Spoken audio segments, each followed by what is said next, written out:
ዲኤንኤያችን 10 ላይ ይሰራል፣ 5 ላይ ይሰራል፣ 6 ላይ ይሰራል፣ 5 ላይ ይሰራል። ለምንድን ነው እግዚአብሔር ይሄን ያስቀመጠው ነው ሰው ልጅ ዲኤንኤ የሚል ነው በጣም ምርምር ውስጥ የገቡት። በተለይ እስራኤል ሳይንቲስቶች ነበሩ ይሄን ያገኙት።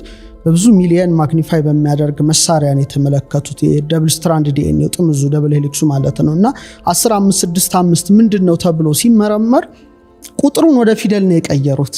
ለዚህ ነው የግዕዝ ፊደል፣ የሂብሩ ፊደል፣ የግሪክ ፊደል ቀመረ ፊደል አለው፣ ጄማትሪያ ይባላል።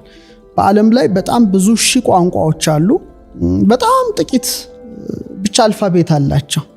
ከዛ ውስጥ ደግሞ አልፋቤት ውስጥ ሂድንሊ በስውር ቁጥር ያላቸው ደግሞ ዕብራይስጥ፣ ግሪክና ግዕዝ ናቸው። ስለዚህ ብሉፕሪንት ናቸው፣ የተፈጥሮ ብሉፕሪንት አምላክ ያስገባባቸው ተብለው በቀመረ ፊደል ሊቃውንት ይታወቃሉ።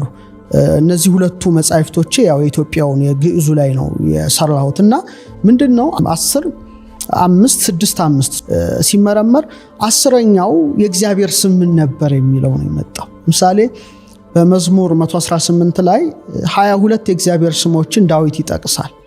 አሌፍ፣ ቤት፣ ጋሜል፣ ዳሌጥ፣ ሄ፣ ዋው እያለ 22 ስሞች አሉና 10ኛው ላይ ሲመረመር 10ኛው ዮድ በእኛ የማን ወይም የፊደል ነው።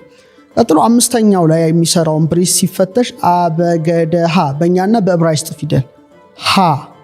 ቀጥሎ 6ኛው ላይ ኢንክሪፕት ነው የሚያደርጉት አበገደሃወ ወን እንይዛለን። እንደገና 5ኛው ሃ ነው።